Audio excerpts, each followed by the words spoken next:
Before we begin, drop a comment below with your country and what time it is right now where you're watching. Whether it's sunrise in Nairobi, midnight in New York, afternoon in Canada, or evening in France. I want to know. Don't just sit back. Tell me where in the world you are. Now, let's dive into the story. The desert sun was sinking low, painting the sky in streaks of fire and ash when he rode into Hollow Creek.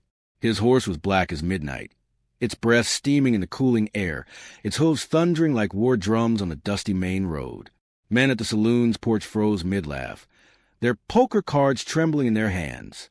Women drawing water from the well stopped and held their children close. The rider's shirt was torn, and the leather around his hands was stiff with blood.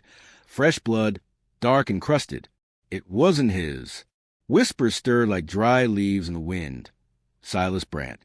The name carried weight, heavier than a coffin. The man who lived by the gun, the man who carried death wherever he went, had come.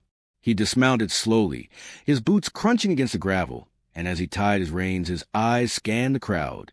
No smile, no words, just a presence that froze the air colder than steel. Everyone knew someone had died before he arrived. The question was, who will be next? Inside the Raven Saloon, the piano man's hands faltered, a sour note ringing out before silence swallowed the room whole. Glasses stopped halfway to lips. A poker chip rolled across the table, spinning, until it fell with a faint clink. Silas pushed through the batwing doors, his spurs striking the floor like sparks against stone. He smelled of sweat, leather, and gunpowder. His hat was pulled low, shadowing eyes that had seen too much and cared too little. Men who prided themselves on never backing down suddenly found their boots too heavy to move. The barkeep swallowed hard and slid a bottle down the counter, but Silas didn't touch it. He didn't come for whiskey. He came for something else. The townsfolk felt it. A storm was here, walking on two legs, and no one wanted to be caught in its lightning. A boy, no older than 16, sat near the corner, clutching a broom. His knuckles were white around the handle, and his heart raced so loudly he swore everyone could hear. He had grown up on outlaw tales, men like Jesse James, Billy the Kid, but Silas Brant was different. His stories weren't just campfire talk. He was a walking nightmare. They said he once shot 3 men before the first body hit the ground. They said he carved his name into the walls of jails he burned to ash. But what the boys saw now wasn't a legend. It was a man, tall, broad-shouldered, his jaw lined with grime and sweat, his hands still wet with the proof of what he'd done. Blood, not his own. The boy's chest tightened. If the outlaw looked his way, he might drop dead on the spot. Then Silas spoke. His voice was rough as gravel, low enough that everyone leaned in, desperate not to miss a word. "Where's Abram Cole?" he asked. Not a shout, not a threat, but in the silence, it was more dangerous than thunder. Sheriff Abram Cole, the man sworn to bring Silas down, the lawman who had chased him from county to county, town to town, but never caught him. The barkeep stammered, glancing toward the jailhouse at the end of the street. Silas's mouth curved, not into a smile, but into something colder, sharper. A promise. He turned, pushing through the saloon doors, his boots echoing like a death march. A chair scraped, a man moved, too quickly. A drunk gambler, half fool, half brave, reached for his pistol. For a breath, the world held still. Then came the gunshot. The flash lit the saloon like lightning. The gambler's body slammed back into his chair, glass shattering his fall, whiskey spilling across the floorboards like blood. Smoke curled from Silas's revolver, drifting slow, lazy, as though even the air respected him. He hadn't even aimed, just turned and fired, faster than sight, faster than breath. One shot, one kill. The boy with the broom dropped it with clatter, his chest heaving, eyes wide. Silence returned, thicker than before, as if the world itself held its breath. Silas holstered his gun and walked out into the street, his silhouette framed by the dying sun. The outlaw was here. The blood on his hands was real. And as the church bell tolled in the distance, one truth settled heavy over Hollow Creek. This was only the beginning. Long before the world whispered his name in fear, Silas Brant was just a barefoot boy chasing grasshoppers in the wheat fields. Hollow Creek hadn't always been a place of whispers and stares. It had once been his home. His mother, Miriam, sang while she worked, a voice soft as river water. His father, Elias, was the opposite, a man of fists and whiskey, whose shadow made the small farmhouse feel colder than winter. Silas learned early that hunger wasn't just the ache in your belly. It was a shame in your bones when you had nothing to give your sister. He was only 10 the first time he tightened his belt to pretend he wasn't starving so that little Lydia could eat. Nights, he lay awake listening to his parents' fights, to the crack of glass against the floor, to the sound of his mother muffling her sobs. That was the seed. Pain. Silence. A boy's heart turning hard. Silas found escape in the open fields. He'd lie flat on his back in the tall grass, stare at the sky as if it might open and swallow him whole. The stars were countless, each one a door to a place he'd never see.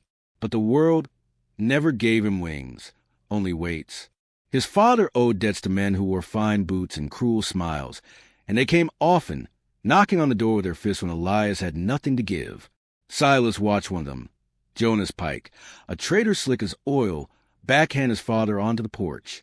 That was the day Silas stopped believing strength lived in muscle alone. He swore one day he'd stand taller than all of them. But oaths made by boys come at a price, one they don't understand until it's too late. By the time he was 12, Silas had learned to shoot, not from his father, but from an old ranch hand who'd taken pity on him. The Colt revolver was heavy in his hand, the metal cold as the creek in winter, but when the first tinkin fell from the fence post, something electric ran through him. Power. Control. For once, the world moved because of him. He didn't know then that every bullet fired carved a path he couldn't walk back from. Still, he practiced in secret, the rhythm of cock, aim, fire becoming his lullaby. His sister Lydia would beg him to stop, clutching his arm with tiny fingers, whispering, "You're not like him, Silas. You don't have to be." But even then, the shadows of his father and the debts hanging over them told him otherwise. At 14, the family's last harvest failed. Crops turned to dust, the well dried up, and the collectors came again, this time not with threats, but with guns. Miriam pleaded, Lydia cried, but Elias only staggered to his feet, drunk, defiant. Silas stood between them, chest burning with rage. Jonas Pike sneered and shoved him aside. In that moment, something inside Silas snapped. He grabbed a revolver hidden under the floorboards and raised it. The sound of the shot rang through the valley, louder than thunder, sharper than the church bell on Sunday morning. Jonas Pike fell, eyes wide with disbelief, blood spreading across his vest. Silence. Then chaos. Miriam screamed. Elias cursed. Lydia sobbed. Silas stood frozen, his hands shaking, the gun heavy as guilt in his grip. He had meant to scare him, but he had killed him. That night, Silas sat alone by the dying fire, staring at his hands. They didn't look like his anymore. They looked older, harder, as if they belonged to someone else. Blood on his hands, just like his father's, only this time the stain was real. The town didn't see a boy protecting his family. They saw a murderer. They whispered in the streets, spat when he passed, and muttered about sending him to the noose. Miriam begged for mercy, but mercy is rare in towns that live on gossip and fear. By morning, Silas had fled. He didn't pack food, didn't leave a note, just took the revolver and the memory of Lydia's tears. He left Hollow Creek behind, but he carried something heavier than hunger, heavier than debt. He carried a curse that would follow him every step of his life, the curse of a boy who had killed once and would kill again. The night Silas fled Hollow Creek, the desert air was sharp, carrying the cry of coyotes across the dark hills. He had no lantern, no plan, just a Colt in his belt and guilt weighing heavier than his saddlebag. Each step felt like running from his own shadow, but there was no escaping it. The image of Jonas Pike falling replayed in his mind, the blood blooming like a red flower, the look of disbelief frozen in his eyes. Silas wasn't a boy anymore. He was a killer. By dawn, his boots were blistered, his lips cracked, and hunger clawed at his belly. But stopping meant being found. Somewhere behind him, men would be saddling horses, spitting into the dust, vowing to string him up. So he pressed on, a ghost of himself, until the wilderness swallowed him whole. Days blurred into weeks. Silas learned to drink from muddy creeks, to steal bread when no one was looking, to hide in the brush when riders passed. He grew lean, his boyish face hardening, his eyes sharper. Survival changed him. One evening, he stumbled upon a campfire deep in the mesquite flats. Two drifters sat laughing. Their rifles leaned against a log. Silas crouched low, his heart pounding like war drums. He wasn't there to kill, only to beg. But when one spotted him and reached for his gun, instinct moved faster than thought. Silas drew and fired. The man toppled into the fire, his shirt catching flame. The other lunged, but Silas fired again, and the silence afterward was deafening. He stared at their bodies, breath ragged, hands trembling. His second and third kills had come as easily as breathing. He realized with horror and awe that killing was becoming natural. The law caught scent of him soon after. Posters bearing his face appeared on saloon walls and courthouse doors. Wanted, Silas Brant, armed and dangerous. Murder. The bounty wasn't much at first, but it grew with each tale told by frightened mouths. A rancher claimed Silas burned his barn. A drifter swore he'd seen him slit a man's throat. Half the stories were lies, but lies spread quicker than dust in the wind. And every lie painted him darker, wilder, deadlier. The boy who had once been ignored became a shadow, whispered in fear around poker tables. Silas wanted to scream that he hadn't chosen this, that the world had chosen for him. But each time his hand brushed a revolver at his side, he knew the truth. His path was no longer his own. Months later, Silas wandered into a small cattle town, starving, filthy, nearly collapsing from fever. He staggered into the saloon, desperate for water, but the sheriff recognized him from a wanted poster nailed outside. Guns were drawn. Voices shouted. Silas tried to surrender, lifting his hands, but one deputy fired too soon. The bullet tore through Silas's arm, white-hot pain exploding through him. Something inside him snapped. Rage drowned out reason. He pulled his revolver and shot them both before the smoke cleared. The sheriff fell face first into his own spittoon. The deputy's hat rolled across the floor. Silence smothered the room, broken only by Silas's ragged breathing. He fled again, wounded, bleeding, hunted, but now his legend was sealed. The boy had become the outlaw. That night, he sat alone in the wilderness, pressing cloth to his wound, the stars burning cold above him. He thought of his mother, her soft hands, her voice humming by the fire. He thought of Lida clutching his arm and whispering, "You're not like him." Tears burned his eyes, but he let none fall.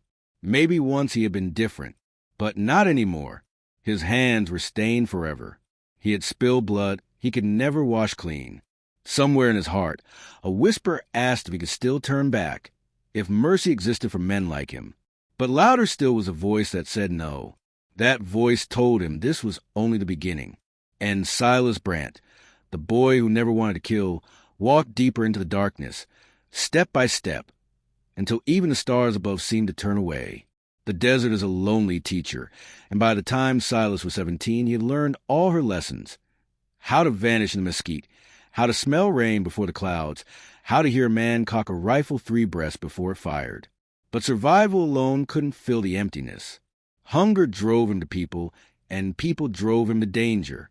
That's how he found the Rook Gang. He stumbled on them one midnight near the Pecos River.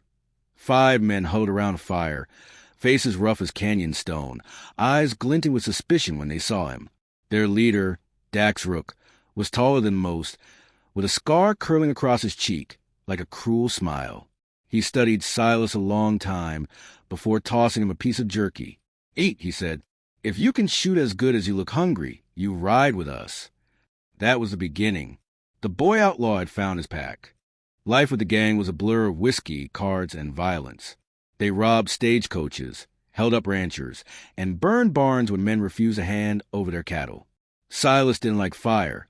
It reminded him of Jonas Pike falling into the flames, but he never flinched when it came to the gun. He was faster than all of them, a ghost in daylight, a shadow at night. Soon, the gang started to whisper his name with a mix of envy and fear. Silas Brant, Dax would say after a job, slapping him on the back. the boy who shoots quicker than he breathes. But Silas carried a secret the others didn't know. Inside his saddlebag, wrapped in cloth, was a small, worn sketch of his sister Lida.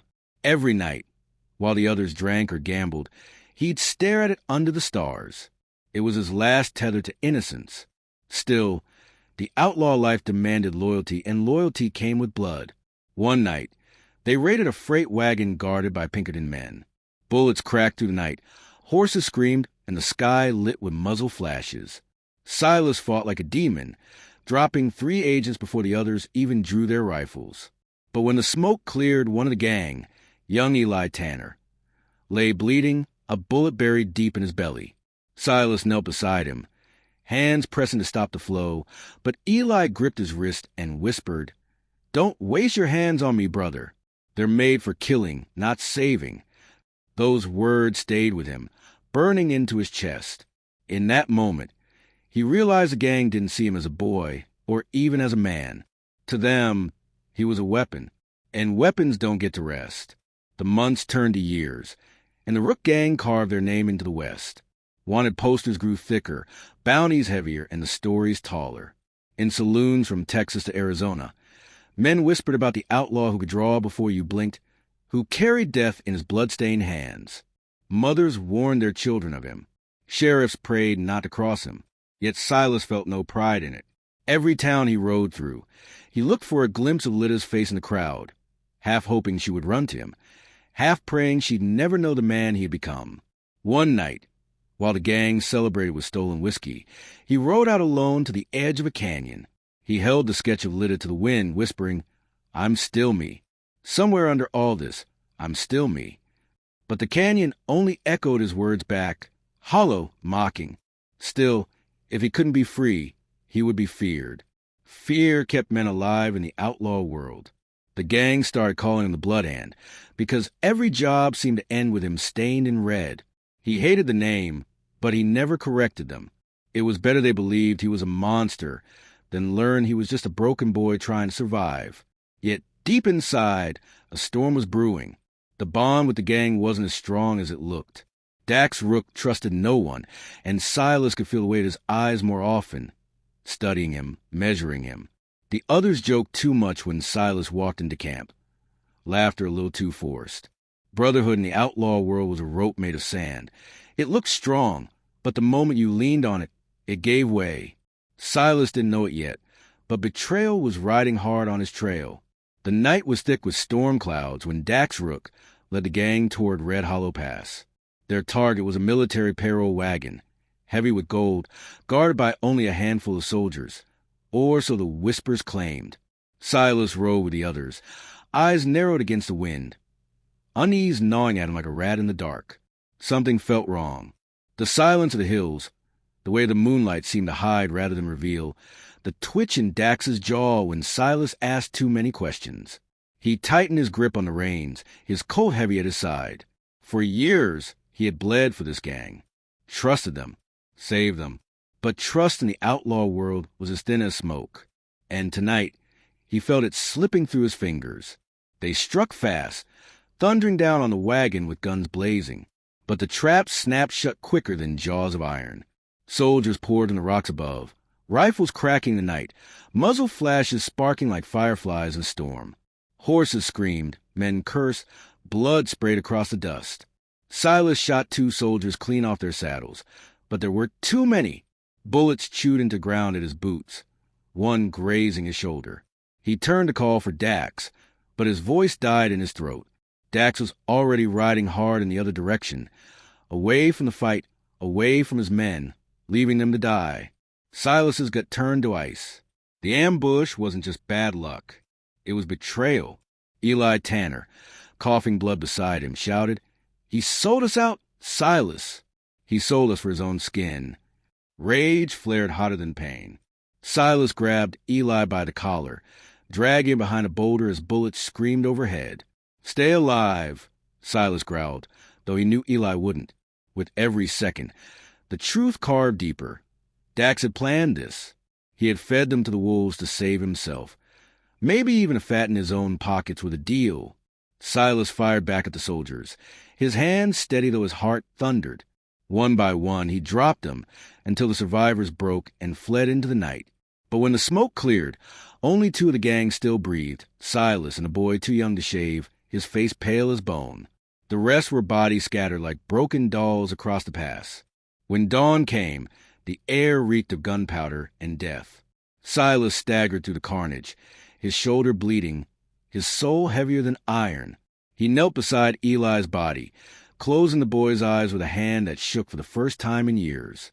Then he found Dax's trail, hoofprints leading east, sharp and clear. Betrayal left marks deeper than bullets, and Silas swore to follow them.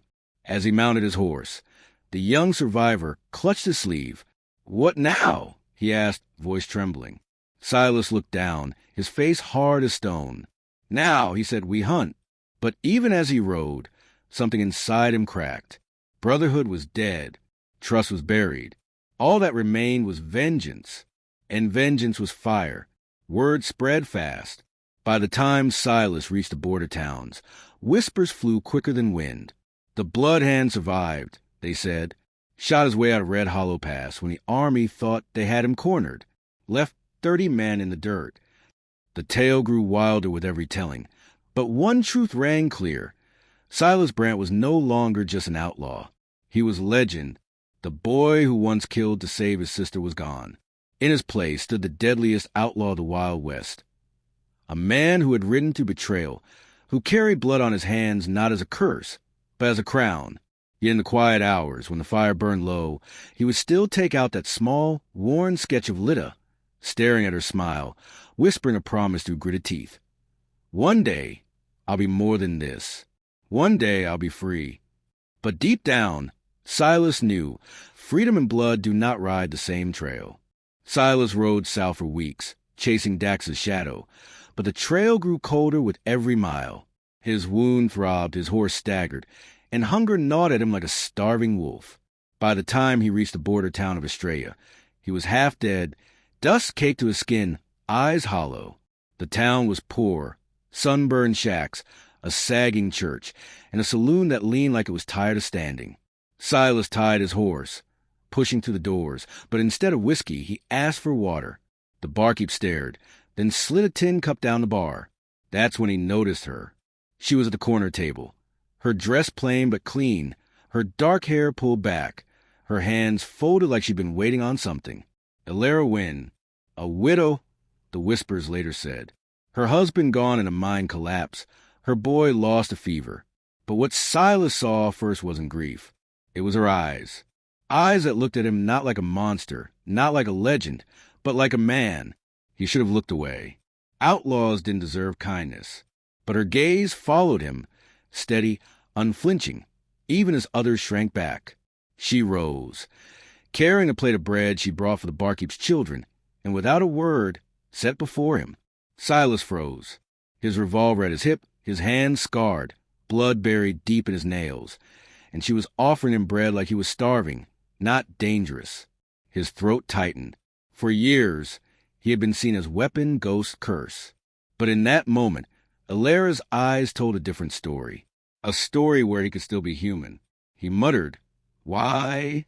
His voice cracked like gravel under wheels. She shrugged softly. "Because you look like you've forgotten what it feels like to be fed, not feared."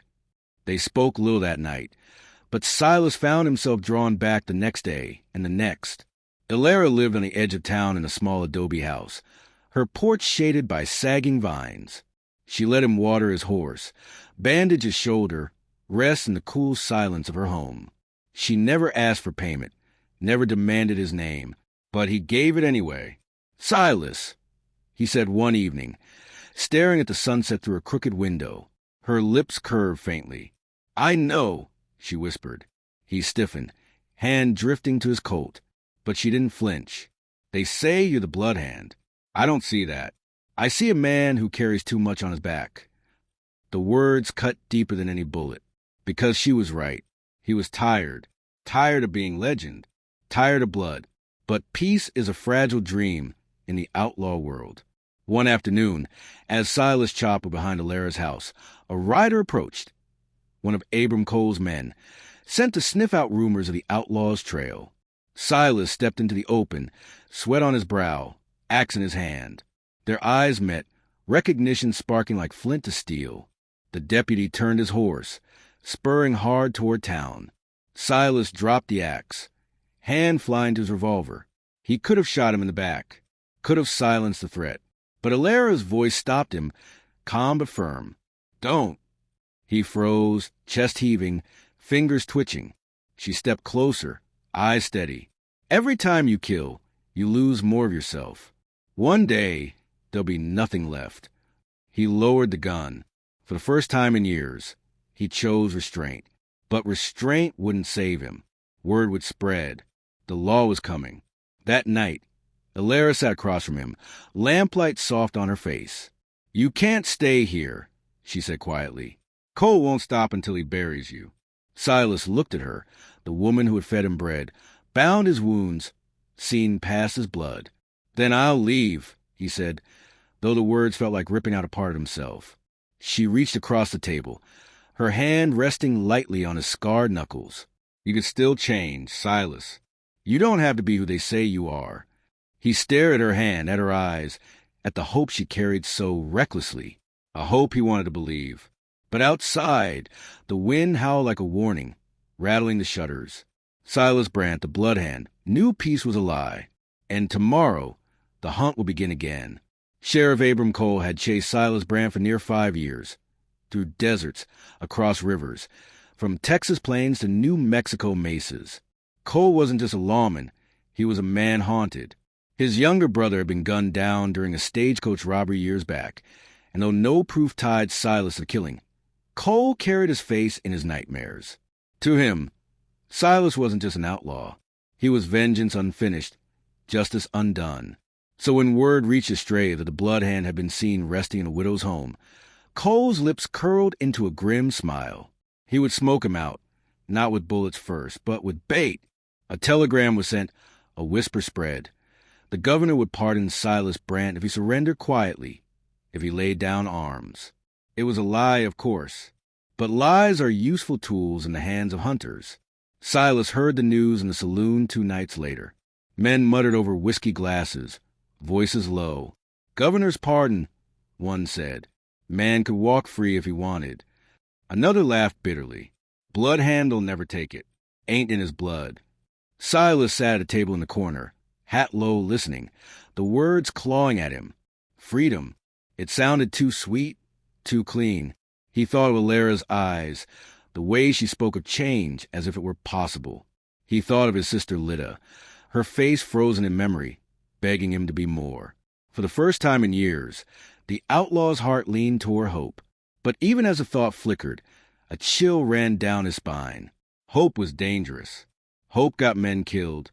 Still, when he walked Alara home that night, he whispered, "Maybe it's time." She gripped his arm, eyes shining. "Then take it, Silas. Take your chance." But Cole was waiting. The next morning, Estrella buzzed with tension. Deputies slipped through alleys, rifles hidden under coats, horses tethered and ready. At the jailhouse, Cole stood tall, his badge glinting, his jaw set like stone. He'd studied Silas's patterns, his silence, his pride. He knew the outlaw would come at dawn, when the streets were empty, when his shadow was long against a rising sun. And he was right. As the bell rang 6 times, Silas rode in slow, steady, his horse hooves echoing in the dust.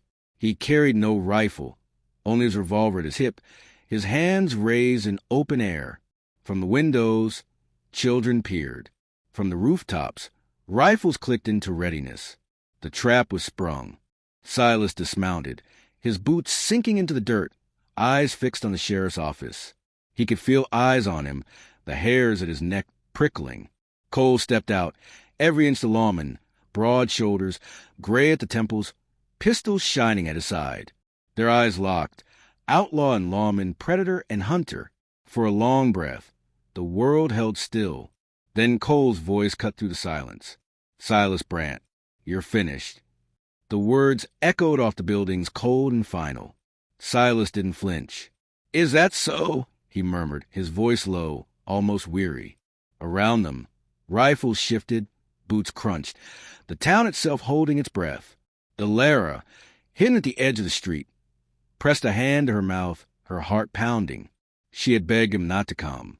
And now, watching the circle close, she knew he had walked into a snare of no return. For a moment, it seemed Silas might surrender. His hands hovered at his sides, his hat brim shadowing his face. The air grew heavy, like the sky before a storm. Then, without warning, a shout rang out, a deputy too eager, too nervous, firing his rifle before the order. The bullet slammed into the dirt at Silas's feet, dust exploding upward. And in that instant, everything changed. Silas moved faster than thought, his revolver flashing from his holster, the crack of gunfire splitting the morning like lightning. A deputy fell. Chaos erupted. Rifles blazed from rooftops. Townsfolk screamed, and the street became a battlefield. Cole drew his pistol, jaw tight, eyes locked on his prey. The lawman's trap had sprung, but the outlaw wasn't caught. He was fighting like a cornered wolf, blood on his hands once more, fire in his eyes, and nothing left to lose. The street of Australia burned with chaos. Gunfire snapped sharp and hot, bullets splintering wood, shattering glass, kicking up clouds of dust. Silas moved like smoke, slipping between barrels, firing with deadly precision. A deputy on the roof caught a bullet between the eyes. Another spun backward into the dirt, rifle tumbling from his grasp. The townsfolk screamed and scattered, mothers pulling children through back doors, shopkeepers slamming shutters. The trap Cole had built to cage the outlaw had instead unleashed a storm upon the town. Silas's shoulder burned, his breath came ragged, but his hands never wavered. He was fighting for more than his life now. He was fighting for his name, for the ghost of his sister, for the faint hope Alara's eyes had lit inside him, blood on his hands or not. He refused to be dragged down like a dog. Cole stood in the open, steady as stone, revolver raised. His deputies had fallen, but he didn't falter. His voice cut through the smoke, cold and commanding. "You think you're a legend, Brant? You're just a man with a gun and a trail of graves behind you." Silas ducked behind a trough, bullets whistling overhead. He fired back, splintering the post near Cole's head, forcing the sheriff to shift. Their duel was inevitable, written long before this morning, but the air between them buzzed with more than lead. It buzzed with unfinished stories, with grief, with vengeance. Alara's voice echoed in Silas's mind. "Every time you kill, you lose more of yourself." He clenched his jaw, heart pounding.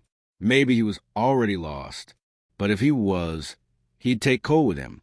As dawn crept higher, the smoke thinned. The townsfolk, peering from windows, saw two figures still standing, the sheriff and the outlaw, eyes locked across the dirt street. Silence settled, broken only by the faint groan of the wounded. Cole's hand hovered near his pistol, his eyes steel. Silas stood tall, his hat low, his revolver spinning once in his hand before steadying. The world narrowed to two men, two fates, one final draw. Alara pressed herself against the doorway, tears blurring her vision. She had seen death before, had buried husband and child, but this was different. This was a man fighting not just for survival, but for the shred of soul left inside him. She whispered his name under her breath, though he couldn't hear her. "Silas." The sun rose higher, painting the sky gold, and with it came the hush of inevitability. Both men knew it. One wouldn't walk away. Cole's jaw flexed, his breath steady. Silas's chest rose and fell, every scar and memory pressing down on him. The street stretched wide between them, yet it felt like inches. Time slowed. Boots shifted in the dust. Fingers twitched at their holsters. Somewhere a crow cawed, slicing the silence in two. Then movement, faster than a heartbeat. Cole's hand went for his pistol. Silas's revolver cleared leather in a blur of motion, the crack of gunfire splitting the morning. One shot. Two. Both men staggered. Dust rose. The world held its breath. Silas stumbled, clutching his side, blood seeping warm and dark through his shirt. But Cole fell harder, his badge glinting once before hitting the ground. The sheriff's pistol lay inches from his outstretched hand, his eyes staring wide at the sky as if in disbelief that justice had failed him. Silas swayed, pain ripping through him, yet he remained on his feet, revolver still smoking. Around them, silence fell again, heavier, sharper. The outlaw had survived, but victory was hollow. His chest heaved, blood soaking his palms. Ilera rushed to him, her hands trembling as she pressed cloth to his wound, tears streaking her face. "You can't keep living this way," she whispered. He looked down at her, at the only light left in his darkness, and his voice came ragged. "Don't you see, Ilera? I don't live this way. I survive it." Silas didn't die that morning, though his blood soaked the dust of Estrella. Ilera patched him in the shadows of her home, hands shaking, tears streaking her cheeks. Each stitch was a prayer, each bandage a plea. For 3 days he drifted in and out of fevered dreams, muttering names: Lyda, Miriam, Eli, ghosts long buried clawing back into the light. When he finally woke, weak but alive, he saw her slumped in a chair, eyes red from sleepless nights. She had kept him breathing when the world wanted him gone. "Why?" he croaked, voice raw. She lifted her head, meeting his gaze with quiet fire. "Because you're more than the blood on your hands, Silas. Somewhere under it, you're still a man." He turned away, jaw tight. Deep down, he wanted to believe her. But outside, the world had heard the news. Silas Brant had gunned down Sheriff Cole, and that meant bounty hunters, posses, and vengeance were already riding hard. The first came at dawn, rifles cracking against the walls of Ilera's home. Silas staggered to his feet, half-healed but steady enough to fight. Bullets shattered clay, dust choking the air. He shoved Ilera down, firing through the window, dropping 2 men before the others scattered. The townsfolk no longer hit him. They feared the fire he dragged with him. By nightfall, the streets of Estrella were empty, windows boarded, doors barred. Silas saddled his horse, grim and silent. Ilera stood on the porch, eyes wide with grief. "If you ride out, they'll kill you," she whispered. He tightened the cinch, blood still seeping through his bandages. "They'll kill me here, too," he said. She stepped forward, grabbing his arm. "Then let me come." His chest tightened. He wanted nothing more, but he couldn't. "This trail's mine alone," he murmured, pulling free. The look she gave him was enough to break a stone man. But Silas Brant was already broken. He rode out under a red sky, the town shrinking behind him, the wind carrying the sound of his horse's hooves like a funeral drum. He knew what awaited him: gunmen in every canyon, hunters behind every rock. His bounty was higher than gold, higher than land. He wasn't just a man anymore. He was a prize. Every outlaw dreamed of taking his head. Every lawman dreamed of carving his name into history by ending him. But Silas wasn't riding to escape. He was riding to finish it, to carve his last words into the west before it swallowed him whole. As the night fell, campfires glowed on the horizon. He counted them. Too many to fight, too many to survive.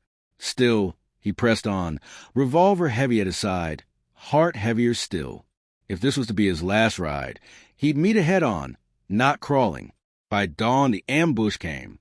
They waited in a canyon, rifles aimed from the cliffs, horses stomping in the dust below. Dozens of men, faces hungry for blood or gold. Silas reined in, eyes sweeping the trap, a bitter smile curling his lips. "So this is how it ends," he muttered. A shot rang out. His horse reared, screaming, throwing him hard into the dirt. Pain lanced through his ribs, blood filling his mouth, but he rolled, drew, fired. One man fell. Another. The canyon erupted in thunder. Bullets tore the air, rocks splintered, dust blinded. Silas fought like a man possessed. Each shot a heartbeat, each kill a him. He wasn't fighting to live anymore. He was fighting to prove he had lived it all. Bodies fell, smoke rose, and the outlaw stood in the heart of the storm, blood on his hands, eyes blazing. When the smoke cleared, he was still standing, but barely. His revolver clicked empty, his chest heaved, his shirt drenched red. Around him lay the broken bodies of hunters and lawmen alike. Silence pressed in heavy, broken only by the rasp of his breath. He staggered to his knees, vision dimming, the world spinning. In his hand, he still clutched the small sketch of Lyda, edges worn soft by years.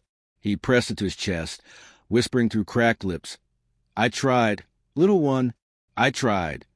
His eyes lifted to the horizon, where the sky flamed with dawn. for a heartbeat. He swore he saw Lara standing there, her eyes calm, her hand reaching for him. He reached back, blood dripping from his fingers, and then the world tipped into silence. The outlaw's last ride was written in blood, carved into the dust, sealed in legend forever. When the gun smoke cleared from Red Hollow Canyon, silence settled heavy as a coffin lid. Buzzards circled overhead, their shadows wheeling across the broken earth. Among the bodies sprawled in the dust lay Silas Brant, the bloodhand, his chest rising faint, shallow. His revolver was empty, his hands slick with blood, some his own, some not. For hours, no one dared approach. By midday, bounty hunters crept closer, rifles raised, but the sight of him made them pause. Even dying, he looked like a storm-given flesh, jaw clenched, eyes half open, a ghost refusing to fade. They searched his body, found no gold, only a small, folded sketch of a girl. Lita, the men exchanged uneasy glances. Legends weren't supposed to carry keepsakes. Legends weren't supposed to look human. One spat in the dirt. Take his body. The governor will want proof. But the words trembled, as if even dead, Silas Brant might rise and shoot them where they stood. News traveled faster than bullets. By the week's end, every town from Kansas to Arizona knew. Silas Brant had made his last stand. Some said he killed 50 men that morning. Others swore it was 100. Children whispered about the outlaw who fought armies with nothing but a revolver. Preachers thundered from pulpits that God himself had struck him down. Yet in saloons, men lifted glasses, toasting his name with something like respect. They didn't mourn him, not exactly, but they remembered. He had ridden with blood on his hands, but he had ridden on his own terms, and in a world where most men bent or broke. Silas Brant had stood until the dust swallowed him whole. His death was not just an ending. It was a beginning of legend. Ilara heard the news on a Sunday morning when the church bell rang hollow. A rider brought the word, his voice low as he passed it through the town. She stood at her porch, the desert wind tangling her hair, her face pale but dry. She didn't cry. She had no tears left. Instead, she walked inside, sat at her table, and unfolded the letter Silas had left hidden beneath her bread box days before the final ride. The words were scrawled, uneven, but clear. Ilara, you saw me when no one else did. You made me believe I could be more. If I don't return, remember me not as the blood hand, but as the boy who once dreamed of stars in a wheat field. Tell the world I wasn't all blood. Tell them I was trying. Her hands trembled as she folded the letter back. For the first time in years, she whispered a prayer, not for herself, but for him. At Hollow Creek, where it all began, the townsfolk gathered to speak of the outlaw's fall. Some spat on his name, cursing him as a murderer. Others stayed silent, their eyes distant, remembering debts repaid, bullies humbled, lives spared in the shadows of his violence. On the edge of town, a small grave was dug, unmarked but watched. A stranger placed a stone upon it, then rode away. No one asked his name, but some swore later that the stranger had the same eyes as the girl in Silas's sketch, the sister he had left behind. Lita, grown now, come to lay her brother to rest. The West had little use for graves, but even less for forgetting, and though the dust covered his body, the memory of Silas Brant lingered like the echo of gunfire in the canyon walls. Years later, when travelers rode through Estrella, children gathered to ask the old barkeep about the day the bloodhand walked into town. He would shake his head, eyes glinting, and say, he came with blood on his hands, but not all of it was his choosing. Maybe he was a devil, maybe he was just a man. But I'll tell you this, when Silas Brant walked into a room, the air froze. And when he died, something in the West died with him. The children listened wide-eyed, the firelight flickering in their faces. Legends outlive men. Stories ride farther than horses. And though Silas Brant's blood turned the dust red, his name lived on, in whispers, in warnings, in songs sung low over campfires. The deadliest outlaw of the Wild West was gone, but his story would never be buried.